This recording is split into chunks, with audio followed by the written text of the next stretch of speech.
warahmatullahi wabarakatuh. Halo teman-teman semuanya, kami dari kelompok 10 pendidikan kewarganegaraan. Perkenalkan, nama aku Salma Deolha. Nama aku Sylvia Ramadhani.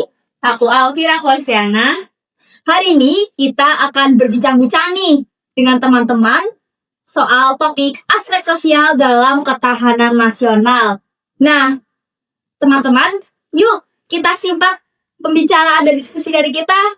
Halo semuanya, selamat datang di podcast Sesiong Kicauan kita. Hari ini kita mau ngobrol santai nih, tapi kayaknya nih pembahasannya berbobot banget ya, kita penting banget nih. Nah, sebelum itu kita kenalan dulu sama aku Alvira Kolsiana sebagai host di sini dan dua narasumber kita yaitu Aku Salma Deolha. aku Sylvia Ramadhani. Oke, nah hari ini kita bakal bahas ini nih, yaitu aspek sosial dalam ketahanan nasional. Perkembangannya berat ya, kalian tuh gampang nih. Tapi tenang aja, kita bakal bahas pelan-pelan biar gampang dicerna. Kadang tuh kita pikir kalau ketahanan nasional itu cuma soal militer atau pertahanan. Padahal tuh ya, kalau kita lihat dari sisi sosial, justru itu adalah sebuah fondasi dari ketahanan nasional. Nah, benar-benar nih, menarik juga tuh. Aspek sosial itu kan nyangkut banget nih sama kehidupan sehari-hari kita, apalagi kita tuh sebagai mahasiswa dan juga warga negara Indonesia gitu. Nah, kalau secara definisi sendiri nih ya, definisi sederhana. Kalau ketahanan kan berarti kita kayak cara untuk bertahan, kemampuan bangsa untuk terhindar dari ancaman atau masalah kutukan ya. Baik dari dalam maupun luar. Bukan cuma kuat secara fisik, tapi juga secara pola pikir dan sosial. Jadi kondisinya tuh kayak dinamis, bangsa harus tangguh. Selain itu bangsa juga harus tahan nanti dan nggak gampang goyah walaupun banyak tantangan yang ada. Ya. Nah, jadi kondisi dan tadi tuh mencakup banyak aspek loh teman-teman. Mulai dari ideologinya, politik, ekonomi, sosial, budaya, keamanan, semua itu nanti nyambung jadi satu gitu. Oh. Lah terus aspek sosial itu apa sih? Intinya tuh kalau berdasarkan sepengetahuan pun ya, aspek sosial itu mencapai kualitas kehidupan sosial kita.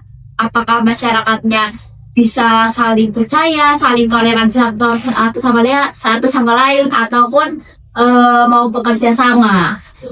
Kalau menurutku sih ya, itu tuh kayak tujuannya jelas gitu loh, supaya kita itu tuh nggak gampang pecah. Kayak dari isu sara, konflik, atau perbedaan-perbedaan yang ada itu jadi kita tuh kayak nggak gimana ya, kayak nggak gampang pecah, kayak tujuannya jelas aja deh.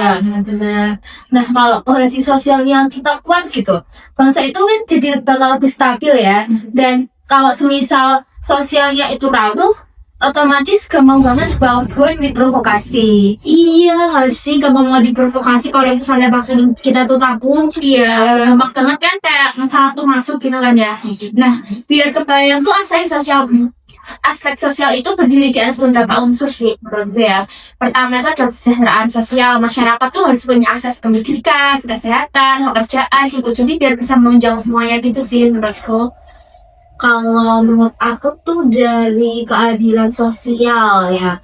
Misalnya zaman ada daerah yang pembangunannya tuh nggak merata. Harapannya aku tuh biar nggak ada ketimpangan sosial antar satu daerah dengan daerah yang lain. Benar. Nah, terus selain buat tadi ya, terus ada toleransi, terus ada solidaritas juga dan partisipasi sosial juga. Nah, bahasa gampangnya tuh kayak kita tuh punya kepedulian, terus kita juga mau terlibat gitu. Dan kita tuh nggak boleh cuek gitu sama sekitar gitu. Tapi itu ya sayangnya sekarang kan kita banyak banget nih tantangannya. Jadi aku rasa karena kita banyak tantangan, nggak tahu kenapa kesenjangan sosial tuh malah makin terasa gitu. Kalian ngerasa juga nggak sih? Iya, benar-benar. Mulai dari kayak di antara kota desa tuh kayak ini banget kayak jadi kelihatan banget pembangunan di kota sama pembangunan di desa. Nah kalau misalnya pembangunan di kota kan udah merata ya, sedangkan kalau misalnya di desa pembangunan jalan kecil-kecil aja tuh masih banyak yang kelewatan gitu. Apalagi di daerah pelosok gitu ya, kayak tol Bojan gitu kayak masih becek banget kan ya. Belum lagi penerangan jalan ya. Udah beneran kelihatan banget sih ketimpangan sosial antara daerah kota dan desa.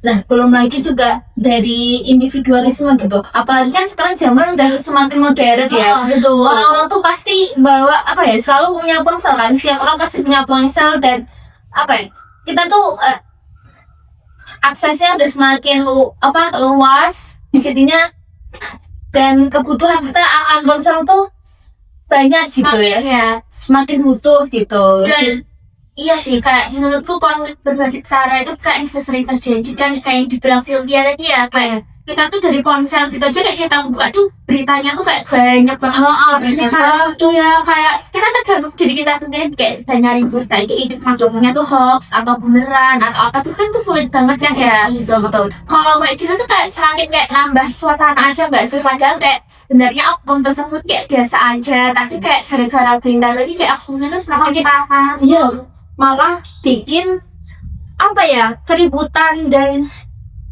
mengarah ke cyberbullying nggak sih? Ya, By the way, soal tantangan sosial ini ya, akhir-akhir ini kita juga banyak berita dan fenomena viral yang bisa bikin kita tuh berpikir tentang kondisi sosial kita sendiri.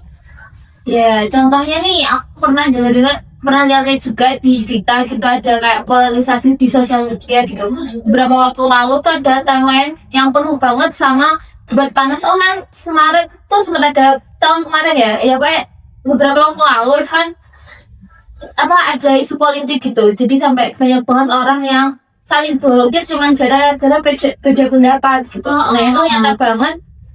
Ya itu menunjukkan bahwa media sosial itu bisa memperlebar jarak antar warga gitu.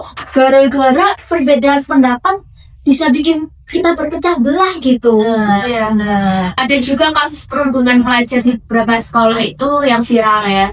Banyak kayak orang tuh bilang kayak kenakalan remaja, tapi kalau dia lebih dalam lagi itu kan kayak itu tanda bahwa empati dan solidaritasnya itu kan kayak yang gitu ya. Kalau mereka nggak punya empati, otomatis kan mereka kayak jadi kayak seenaknya gitu loh. Padahal kan itu kan bagian penting dari ketahanan sosial juga nggak sih? Kayak yang tadi kalau kita tidak ada itu kan otomatis kita kan tahan. Berarti kan kita bisa jauh dari ancaman atau masalah tadi gitu. Justru aku lihat-lihat sekarang tuh ya, kalau ada perundungan, apalagi perundungan yang di media sosial itu justru malah banyak yang pendukung nggak sih? Kalian juga pasti sering nemuin kayak gitu kan? Belum lagi sering banyak broadcast atau berita-berita hoax yang bikin kita tuh sebagai warga suatu daerah sempat ribut karena berita dan broadcast itu mengandung isu sensitif tentang kita. Jadi ada perlunya kita juga harus memperkuat literasi digital kita agar kita tidak mudah termakan oleh hoax yang bersebaran di dunia digital ini. fenomena tadi itu kan berarti nunjukin bahwa aspek sosial kan bukan sekedar teori gitu, teori di kelas aja, tapi kejadian nyata loh di lingkungan kita yang bisa kita lihat setiap hari gitu. Iya. Jadi mungkin anak-anak sekolah itu belum terlalu puas melihat kejadian nyata di sosial. Nah, tapi ngomong tentang tantangan tadi ya, tantangan sosial tadi, berbagai tantangan sosial tadi itu bukan berarti hal-hal yang tadi itu gak bisa diperbaiki loh. Ada beberapa strategi yang bisa menguatkan aspek sosialnya gitu. Misalnya lewat pendidikan karakter dan multikultural sejak dini gitu. Terus supaya tuh dari kecil orang tuh belajar buat menghargai perbedaan gitu. Ada juga pemberdayaan masyarakat, bukan kayak cuma ngasih bantuan kayak misalnya apa sih bantuan kayak PKH. Bansos, Iya. bansosnya. Tapi kayak bikin masyarakat kan juga punya daya gitu kan. Terus soal peningkatan dan kesejahteraan literasi digital ya. Kalau orang yang udah paham soal digital, pastinya mereka gak bakalan kemakan sama hoax dan berita palsu gak sih? Iya. Dan yang paling relevan itu peran generasi muda sih kayak kita ini kita kan juga generasi muda ya tunjukkan kayak kita tuh kayak kalau kita bergerak tuh pasti kita juga kayak menciptakan banyak perubahan sih sebenarnya meskipun ya kadang ya bisa khas atau gimana gitu. Sebenarnya kalau buat peran generasi muda sendiri itu gampang sih, soalnya itu bisa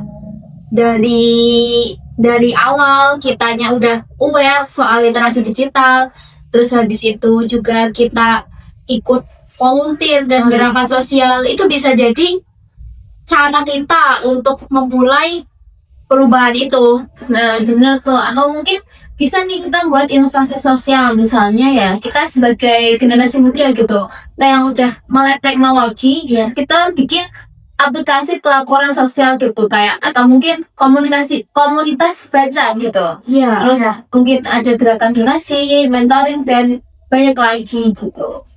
Oke. Jadi kesimpulannya aspek sosial itu penting ya untuk ketahanan nasional ya.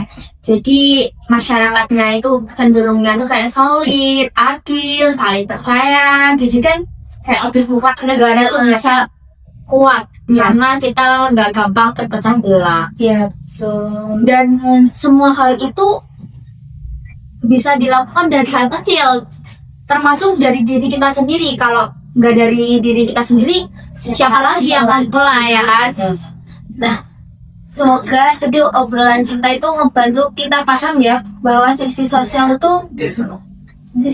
dari ketahanan nasional itu lebih mudah gitu buat kita, mulai dari diri kita sendiri, terus mulai dari lingkungan sekitar gitu, Agar semuanya bisa menyebar. iya.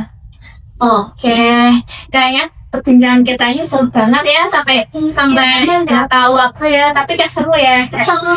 Besok lagi dong. Oke, kita besok bikin lagi ya. Karena seru banget ya kayak kita tuh kayak bercerita tapi juga sambil sharing keadaan negara kita, juga kan kita kaitkan dengan kontekstual juga ya kayak kehidupan sehari-hari tadi tentang kayak sebenarnya peran kita sebagai generasi muda itu juga penting dalam ketahanan nasional. Itu juga kayak masyarakat ini sudah harus kayak ikut bekerjasama, jadi bukan kayak pemerintah aja gitu ya. Kita juga bisa sharing pendapat satu sama lain, pendapat Sylvia, pendapatnya Cinta, pendapat aku sendiri gitu. Jadi ya wawasan kita bisa semakin luas Ya, ya, semakin buka juga gitu. Oke, kayaknya cukup sekian podcast dari kami beserta dua narasumber kita yang hebat-hebat ini yang cerita. Sampai jumpa di podcast selanjutnya bersama kita. Sekian podcast dari kami. Semoga podcast ini dapat bermanfaat dan juga bisa menambah sharing soal aspek sosial ini. Sekian dari kami. Wassalamualaikum warahmatullahi wabarakatuh. Sampai jumpa.